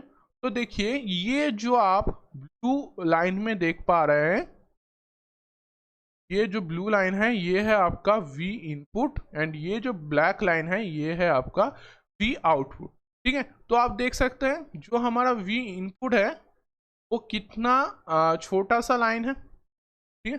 तो देखिए ये यहाँ तक जा रहा है और ये यहाँ तक, मतलब मान लीजिए कम से कम 1 वोल्ट तक जा रहा है, और ये -1 वोल्ट तक जा रहा था हमारा इनपुट वोल्टेज। लेकिन अब हमारा जो नॉन इन्वर्टिंग ओपैम है वो क्या कर रहा है, देखिए वही टर्मिनल को ये लगभग 10 वोल्ट तक और यहाँ पर -12 वोल्ट तक ये कन्वर्ट कर दे रहा है, और ये एम्पलीफाई कर दे रहा है, ठीक है। तो आप देख सकते हैं ये क्या कर रहा है, इसमें गेन ला रहा है, इसमें एम्पलीफाइंग कर रहा है। लेकिन अब देखिए हमारा जो पहला इनपुट सिग्नल था वो पहले कहाँ तक जा रहा था, वो पॉजिटिव तक, नेक्स्ट वो नेगेटिव तक, फिर पॉजिटिव, फिर नेगेटिव, ऐसे ही जा रहा है।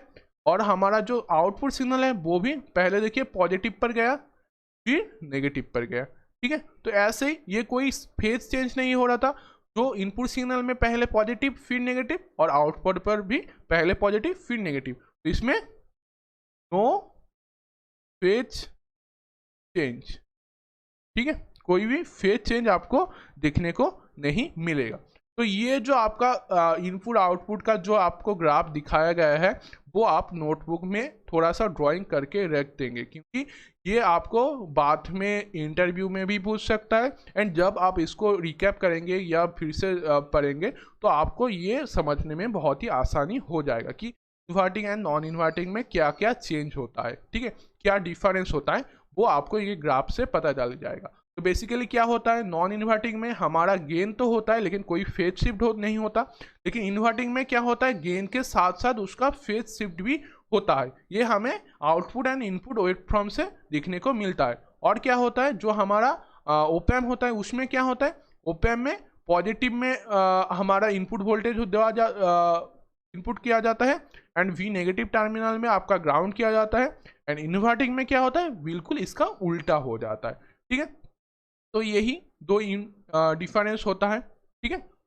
तो ये तो हो गया हमारा inverting and non inverting question, मतलब ओपैम्प के बारे में कुछ थ्योरी एंड उसका गेन का फॉर्मूला, ठीक। तो सर अब एक दो क्वेश्चन करवा दीजिए कि इसमें कैसे क्वेश्चन आता है, वो तो हमें समझ में नहीं आ रहा कि क्वेश्चन कैसे पूछा जाता है, ठीक है। तो क्वेश्चन भी हम कर लेते हैं, क्या बात है। तो पहला जो हम इसके बारे में क्वेश्चन करने वाले हैं वो है, आपको एक ओपन दिया गया है जो कुछ तरीके का है। वेट अ सेकेंड, ड्रॉ कर लेते हैं पहले।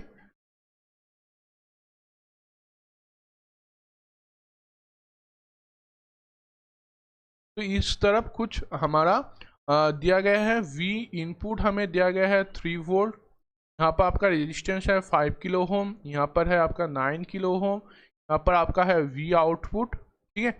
और ये है आपका VCC, ये है -VCC।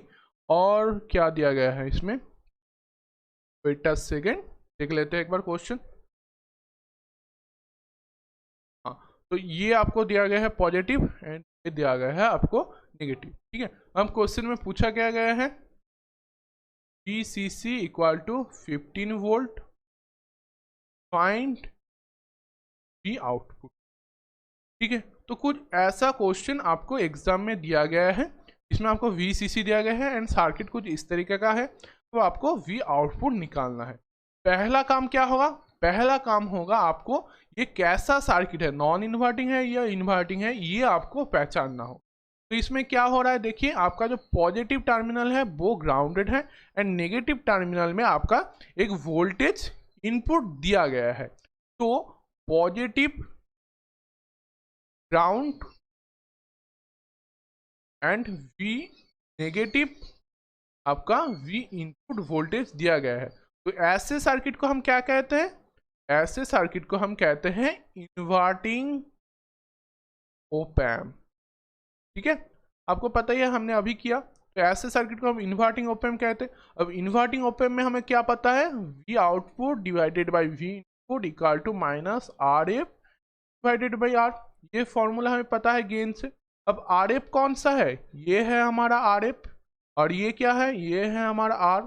तो चलिए पुट कर देते हैं, तो RF की जगह -9 और R के पोजीशन में 5, ठीक है, ये हो गया। अब V आउटपुट हमें फाइंड करना है, तो V इनपुट हमें क्या दिया गया है, 3 वोल्ट दिया गया है। तो 3 टू -9 डिवाइडेड बाई 5, तो इसको अगर हम कैलकुलेशन करें हमें कितना मिलेगा, 27 और 5 यानी कि -5.4, ठीक है, ये मिल जाएगा आपको।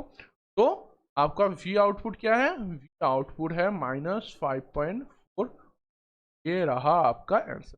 तो देखिए कितना आसानी से आप ये क्वेश्चन को फाइंड कर सकते हैं। पहला काम क्या होगा, पहले काम होगा आपको सर्किट देखकर आपको पहचानना होगा ये इन्वर्टिंग है या नॉन इन्वर्टिंग है।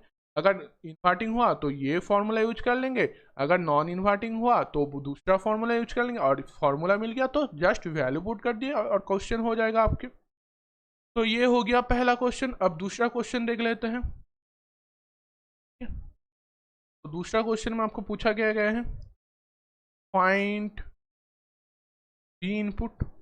V इनपुट फाइंड करने को कहा गया है, कैसा सर्किट है, तो सर्किट ड्रॉ कर लेते हैं। तो ये रहा एक रेजिस्टेंस और यहाँ पर आपका ओपैम्प, यहाँ पर माइनस, यहाँ पर प्लस, यहाँ पर आपका वी पुट, ये जाकर आपका ग्राउंड हो रहा है और यहाँ से आपका एक रेजिस्टेंस आ रहा है, यहाँ पर आपका वी आउटपुट, ये है आपका 3 किलो ओम, ये है आपका 5 किलो ओम और वी आउटपुट है आपका 10 वोल्ट। हाँ यही आपका, और यहाँ पर आपका वीसीसी जो है आप वो छोड़ दीजिए, कोई ध्यान नहीं है, तो ये वीसीसी और ये माइनस वी। ठीक है, तो ऐसा कुछ आपको सर्किट दिया गया है। अब हमें पहला काम क्या होगा, हमें फाइंड करना होगा ये इन्वर्टिंग है या नॉन इन्वर्टिंग है। तो कैसे फाइंड करेंगे, तो इसमें क्या हो रहा है, नेगेटिव वोल्टेज जो है वो ग्राउंड है और पॉजिटिव जो है वो क्या हो रहा है, उसमें वी इनपुट दिया गया है। तो ऐसे ओप एम्प को हम क्या कहते हैं, ऐसे ओप एम्प को हम कहते हैं non inverting, non inverting op amp. ठीक है, तो नॉन इन्वर्टिंग ओप एम्प में क्या होता है, V output divided by V input equal to 1 plus R F divided by R. इसमें आर एफ है 5 किलो ओम, आर है 3 किलो ओम, तो पुट कर देते हैं 1 प्लस 5/3। तो हमें फाइंड क्या करना है, फाइंड वी इनपुट। तो क्या होगा, V output divided by V input equal to, यहाँ से हमें क्या मिल रहा है, यहाँ से हमें मिल रहा है 8 डिवाइडेड बाई 3। तो वी इनपुट क्या होगा, वी इनपुट आपका हो जाएगा 3 वी आउटपुट डिवाइडेड बाई 8, यानी कि वी आउटपुट कितना है आपका 10 वोल्ट, तो 310 डिवाइडेड बाई 8, तो 3.75 ये रहा आपका। तो देखिए कितना आसान है ये क्वेश्चन करने को। पहले आपको फाइंड करना है इन्वर्टिंग या नॉन इन्वर्टिंग, तो उसका मुताबिक आपको फॉर्मूला यूज करना है। फॉर्मूले से आपको सिर्फ रेजिस्टेंस का वैल्यू पुट कर देना है एंड उससे आपका आंसर मिल। तो पहला सबसे इम्पोर्टेंट काम क्या है, सबसे इम्पोर्टेंट काम है आपको पहचानना कि वो इन्वर्टिंग है या नॉन इन्वर्टिंग। यही सबसे इम्पोर्टेंट चीज़ें है। तो अगर आपको पहचानना आ गया तो क्वेश्चन भी आपसे हो जाएगा। ठीक है, तो इन्वर्टिंग नॉन इन्वर्टिंग तो हमने अभी तक सीख लिए हैं। ठीक है, तो अब हम बढ़ेंगे, यहाँ पर हमने नॉन इन्वर्टिंग भी सीख ली। अब हम बढ़ेंगे एडर सर्किट में। एडर सर्किट मतलब क्या है, तो बेसिकली हम जो ओप एम्प इस्तेमाल करते हैं वो इस्तेमाल हम आपको बताई है कि हम ज़्यादा से ज़्यादा मैथमेटिकल जो प्रॉब्लम होता है उनको सॉल्व करने के लिए हम ओप एम्प को इस्तेमाल करते हैं। तो एडिंग भी एक मैथमेटिकल प्रॉब्लम है, तो उसको को सॉल्व करने के लिए भी हम ओप एम्प को इस्तेमाल करेंगे। उसका सर्किट आपको देखने को मिल रहा है आपके राइट साइड में। वहाँ पर देखिए ये जो सर्किट है इससे हम मैथमेटिकल प्रॉब्लम मतलब एडिंग कर सकते। अब कैसे एडिंग करेंगे वो हम आपको सिखाएंगे। तो पहले इस सर्किट के बारे में थोड़ा सा जान ले। ये रहा आपका ओप एम्प जो आपको पता ही है। अब ये है आपका वी पॉजिटिव जो किया गया है ग्राउंड, और ये रहा आपका वी नेगेटिव, इसके साथ क्या क्या इनपुट वोल्टेज दिया गया है, एक V1, एक V2, एक V3, एंड जिसमें R1 ले लीजिए, इसको R2 ले लीजिए और इसको R3 ले लीजिए। तो R1, R2 and R3 resistance लगा हुआ है, तो दोनों तीनों अलग अलग है, तो I1, I2 and I3 current flow होगा इसमें। और ये तो RF जो था हमें पता ही है, ये क्या होता है, फीडबैक रेजिस्टेंस होता है। एंड यहाँ से आपको V आउटपुट मिल रहा है। तो बेसिकली V पॉजिटिव जो टर्मिनल है उसको हम ग्राउंड करने वाले हैं एंड V नेगेटिव के साथ हम तीनों वोल्टेज मतलब जिसको हमें ऐड करना है उन तीनों वोल्टेज को हम इसके साथ कैसे कनेक्ट कर रहे हैं, तो हम एक साथ इस पॉइंट पे कनेक्ट कर रहे हैं। इस पॉइंट को हम क्या लेंगे, ये पॉइंट लेंगे। ठीक है, अब देखिए इस पर भी हम क्या यूज करेंगे, वर्चुअल अर्थ समिंग पॉइंट, या इसको हम कहते हैं क्या, VGC मतलब वर्चुअल ग्राउंड कॉन्सेप्ट। तो वर्चुअल ग्राउंड कॉन्सेप्ट क्या होगा, देखिए इस पॉइंट पे क्या हो है, V = 0 है क्योंकि ये ग्राउंड है। तो ऐसे ही ये जो पॉइंट है ये क्या हो जाएगा, V = 0 हो जाएगा क्योंकि हम वर्चुअल ग्राउंड कॉन्सेप्ट ले रहे हैं। तो यहाँ से आपको सर्किट तो पूरा समझ में आ गया कि बेसिकली पॉजिटिव को हम ग्राउंड करेंगे, नेगेटिव में हम तीनों वोल्टेज लेंगे जिसको हमें ऐड करना है। ठीक है, अब ये आर एफ तो पहले में था, पहले सर्किट में भी था, तो इसका कोई डिफरेंस नहीं है। अब क्या कर रहे हैं, वर्चुअल ग्राउंड कॉन्सेप्ट कर रहे हैं। किसके साथ, ये जो ग्राउंड है इसमें 0 वोल्टेज होगा, तो इसी कारण में भी एक्स पॉइंट या ए नोड पर भी हमारा वोल्टेज 0 हो जाए। ठीक है, तो ये तो हो गया, थोड़ा सा सर्किट हमने ज़्यादा गंदगी फैला दिया, तो इसको थोड़ा सा इरेज कर ले कुछ कुछ पॉइंट, तो देखने में आसानी हो जाएगा। तो जो जो इम्पोर्टेंट है उसको ही रखेंगे और कर देते हैं, इसको इरेज कर, हाँ बाकी सारे रहने दे। ठीक है, तो ये चीज़ें हैं। अब क्या करेंगे, तो आपको मैंने पहले ही बता दिया कि हम क्या करते हैं, नोडल एनालिसिस इसमें सबसे ज़्यादा इस्तेमाल करते हैं। तो क्या करेंगे, अप्लाइंग नोडल एनालिसिस। अब नोडल एनालिसिस करने से हमें क्या मिलेगा, एट पॉइंट ए पॉइंट पर हम नोडल एनालिसिस करेंगे। तो चलिए कर लेते हैं। तो नोडल एनालिसिस में क्या होता है, केसीएल अप्लाई होता है, और केसीएल मतलब सम ऑफ करंट। तो देखिए यहाँ से क्या मिलेगा, पहले हम इस लाइन के लिए करेंगे, पहले लाइन के लिए तो 0 minus V1 divided by R1, फिर 0 minus V2 divided by R2 plus 0 minus V3 divided by R3 plus ये क्या है, V आउटपुट, तो 0 minus V output divided by RF feedback resistance equal to 0। तो ये हमें मिल गया। अब हम क्या करेंगे, ये आउटपुट डिवाइडेड बाई RF को हम एक साइड ले आते हैं और बाकी सारे को दूसरे साइड। यहाँ से हमें क्या मिलेगा, V1 divided by R1 plus V2 divided by R2 plus V3 divided by R3। ठीक है, ये हमें मिल गया। अब देखिए ये जो RF रेजिस्टेंस है ये तो हमारे हाथों में नहीं है, लेकिन ये जो R इन है, ये तीनों R इन मतलब R1 R2 R3 है, ये तीनों तो हम बाहर से लगा रहे हैं। तो अगर हम R1 equal to R2 equal to R3 equal to R करते, ठीक है, मतलब तीनों रेजिस्टेंस एक ही ले ले, तो क्या मिलेगा हमें, तो हमें मिल जाएगा V output divided by RF equal to minus 1 by R V1 plus V2 plus V3।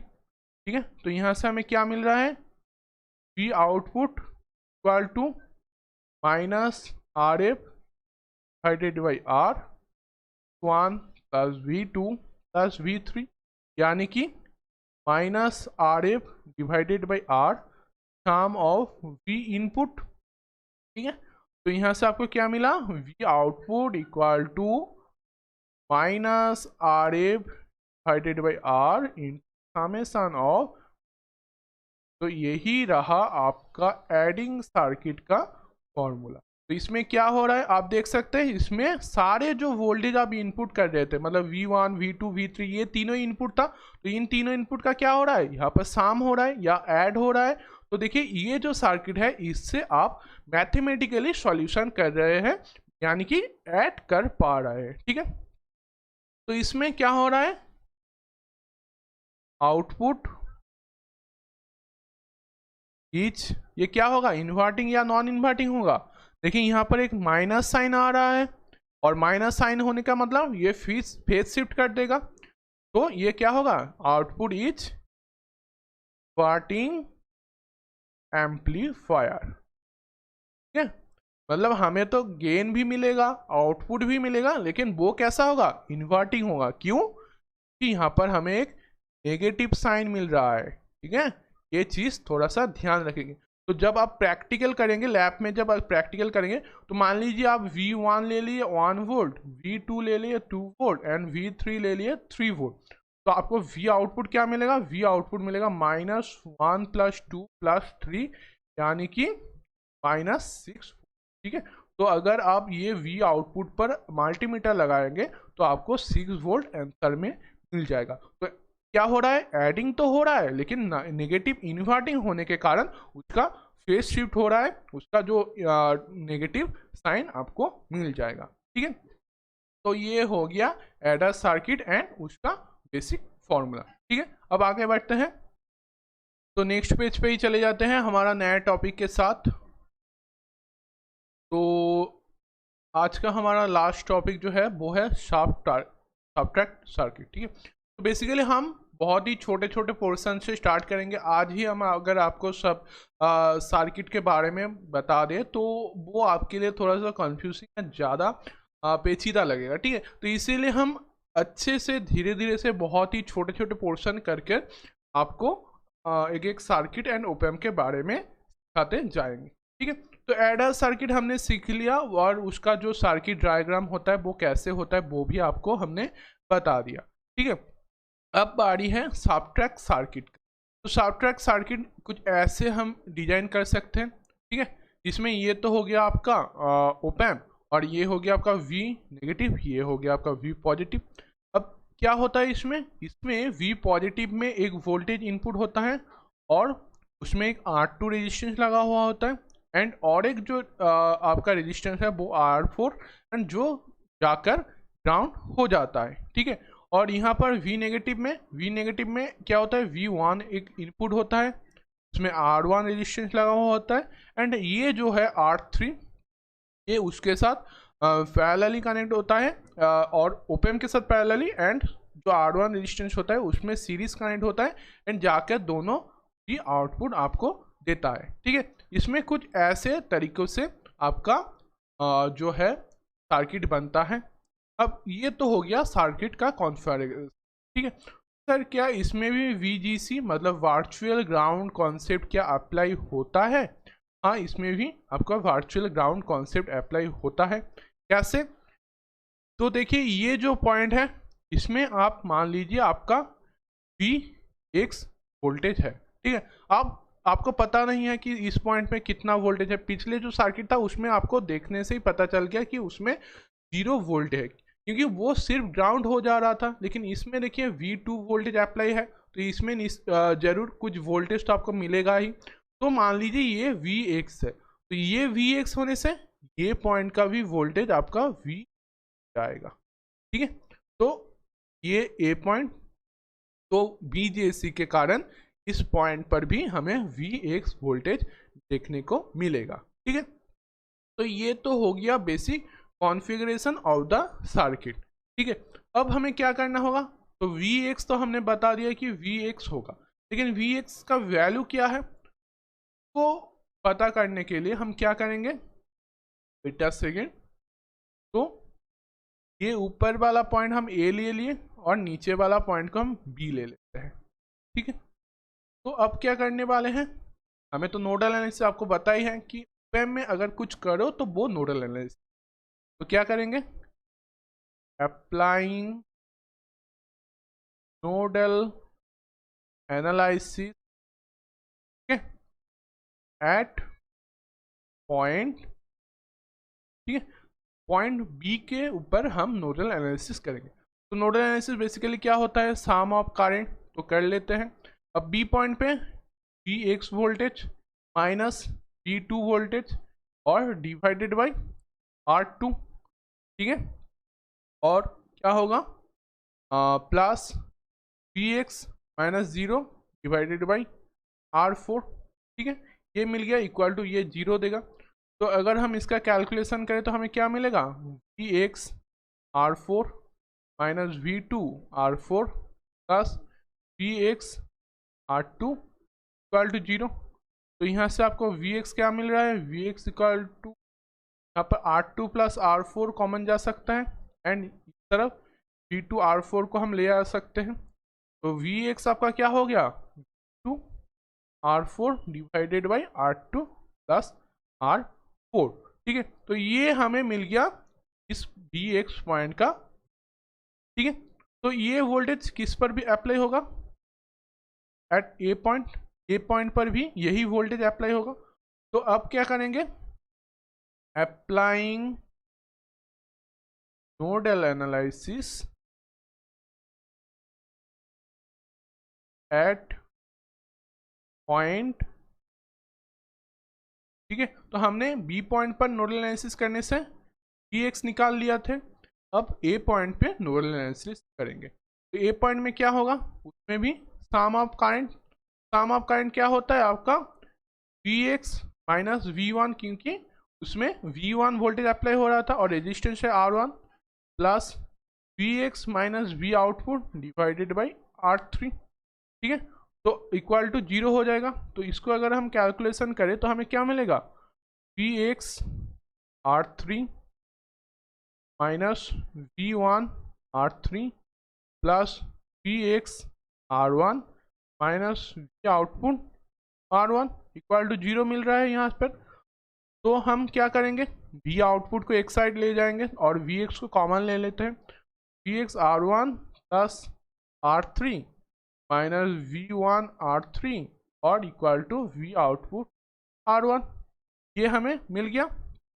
अब वी एक्स के वैल्यू पुट कर देंगे हम V output R1 equal to V X क्या था, V2 R4 divided by R2 plus R4 और ये R1 plus R3 से मल्टीपल था, ठीक है। तो अब हम क्या करेंगे, माइनस V1 R3, तो ये हमें मिल गया कुछ इक्वेशन। तो अब हम क्या करेंगे, इसका थोड़ा सा कैलकुलेशन करके इसको कुछ शॉर्ट फॉर्म में लाने का कोशिश करेंगे, ठीक है। तो चलिए कर लेते हैं। तो कैसे करेंगे, अब हम पूरे इक्वेशन को R1 एंड R3 से डिवाइड कर देंगे, ठीक है। तो क्या मिलेगा, V0 divided by R3 equal to V2 R4 R2 plus R4 और ये क्या हो जाएगा आपका 1 by R3 plus 1 by R1 minus V1 R1, ठीक है। तो ये सर क्या कर दिया आपने, तो क्या हमने क्या किया, divide both side by R1 R3, ठीक है। दोनों तरफ हम R1 एंड R3 से डिवाइड कर दिया, तो हमें कुछ ऐसा फॉर्म मिल गया। अब हमें क्या करना होगा, हमें R3 वेट अ सेकेंड में क्या क्या लेना होगा। तो ये अगर हम इसको कैलकुलेशन कर लें, V0 R3 equal to V2 R4 R2 plus R4 और यहाँ पर आपको क्या मिल रहा है, यहाँ पर आपको मिल रहा है R3 plus R1 divided by R3 R1 minus 1 R1, ठीक है। ये हमें इक्वेशन मिल गया। अब हमें क्या लेना है, अब हमें लेना है, now we take R3 equal to R2 and R4 equal to R1, ठीक है। ये हमें लेना है, या फिर आप ले सकते हैं R3 equal to R4 and R1 equal to R2। तो इन दोनों में आपको किसी एक वैल्यू को लेना होगा।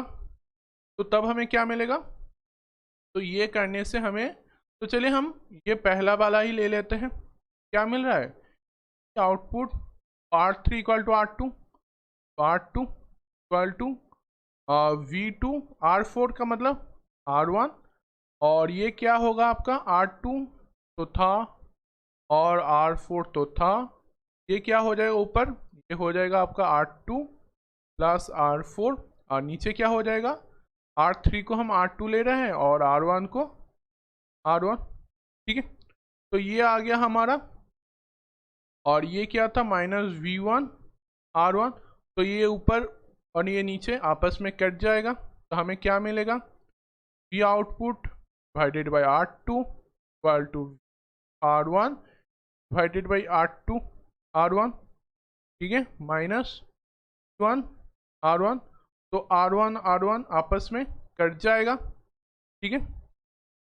तो हमें क्या मिल रहा है यहाँ से, वेट अ सेकेंड, तो क्या मिलेगा, वेट अ सेकेंड, तो क्या हो जाएगा यहाँ से अगर आप कैलकुलेशन कर ले तो आखिर में आपको मिलेगा V output equal to R2 divided by R1 to V2 minus, ठीक है। तो ये फॉर्मूला हमें आखिर में मिल जाएगा। तो इसमें देखिए, इसमें क्या मिल रहा है आपको, V output equal to R2 divided by R1 to V2 minus V1। और V2 V1 क्या था आपका इनपुट वोल्टेज, इसमें क्या हो रहा है सब्सट्रैक्ट हो रहा है और उसके साथ गेन भी आपको मिल रहा है। तो देखिए ये जो आपको सर्किट है उसमें आपको क्या मिल रहा है, एक तो सब्सट्रैक्ट हो रहा है और उसके साथ आपको गेन भी मिल रहा है। तो इसीलिए इस जो सर्किट है इसको हम कहते हैं सब्सट्रैक्टर सर्किट। ठीक है, तो इसमें आप क्या लिख सकते हैं, इसमें आपका सब्सट्रैक्ट कहाँ पर हो रहा है, सब्सट्रैक्ट आपका हो रहा है V2 माइनस V1 में। ठीक है, और गेन कहाँ पर हो रहा है, गेन आपका हो रहा है R2 डिवाइडेड बाई R1 पे। ठीक है, तो ये फॉर्मूला आपका हो गया। ठीक है, तो वेट अ सेकेंड, मुझे लग रहा है ये कैलकुलेशन हमने थोड़ा सा कहीं गलती कर दिया। वेट अ सेकेंड, एक्चुअली ये होना चाहिए था R3 बाई R1। मुझे लगता है ये R2 में कन्वर्ट नहीं करना चाहिए था, ये R3 रहने देना था। ठीक है, तो ऐसे ही कुछ कैलकुलेशन करने से आपको ये फॉर्म मिल जाएगा। अगर आप मुझे लगता है ये थोड़ा सा कैलकुलेशन मेरा गलत हो गया। ठीक है, तो ये कैलकुलेशन आप घर पे थोड़ा सा ट्राई कर लेंगे, लेकिन आपका जो एंड में फॉर्मूला आएगा वो ऐसे ही फॉर्मूला आएगा। इसमें क्या होगा, V आउटपुट हो जाएगा आपका RF divided by R2 V2 minus. ठीक है, ये होगा आपका सब्सट्रैक्ट सर्किट का फॉर्मूला। ठीक है, और प्रोसेस भी यही रहेगा, प्रोसेस में कोई भी चेंज नहीं है, सिर्फ थोड़ा सा कैलकुलेशन मुझे लगता है थोड़ा सा गलत हो गया। मैं नेक्स्ट क्लास में आपको चेक करके बता दूंगा कि कहाँ पर प्रॉब्लम हुआ है, या फिर आप घर पे ट्राई कर लेना। और फॉर्मूला तो आपको मिल ही गया है, V आउटपुट होता है RF by R V2 minus V1। इसमें RF कौन सा वाला है आपको पहले ही पता है, पहले जो हमने पिछले इतना सर्किट किया था, तो RF ये होता है और R ये वाला होता है। तो आपको V आउटपुट, ये जो V आउटपुट है ये क्या मिलेगा, V output equal to RF divided by R2 minus. ठीक है, तो ये सर्किट से आपको दोनों वोल्टेज में सब्सट्रैक्ट मिल जाएगा। तो देखिए कैसे आप एक सर्किट से, एक ओप एम्प से मैथमेटिकली प्रॉब्लम को सॉल्व कर पा रहे हैं। ठीक है, तो बेसिकली यही यूज होता है, ओप एम्प को यूज करके हम बहुत ही सारा मैथमेटिकल प्रॉब्लम सॉल्व कर सकते हैं। ठीक है, तो आज का क्लास यहीं तक, हमने ओप एम्प के बारे में बहुत कुछ जान लिए, adding circuit, subtract circuit, inverting non inverting जो सबसे इम्पॉर्टेंट है वो भी हमने सीख लिए। तो नेक्स्ट क्लास में हम और कुछ इसका इस्तेमाल देख लेंगे, जैसे integration circuit, differential circuit, lock circuit, anti lock circuit, ये सब हम नेक्स्ट क्लास में कर लेंगे। तो आज का क्लास यहीं तक, मिलते हैं कल।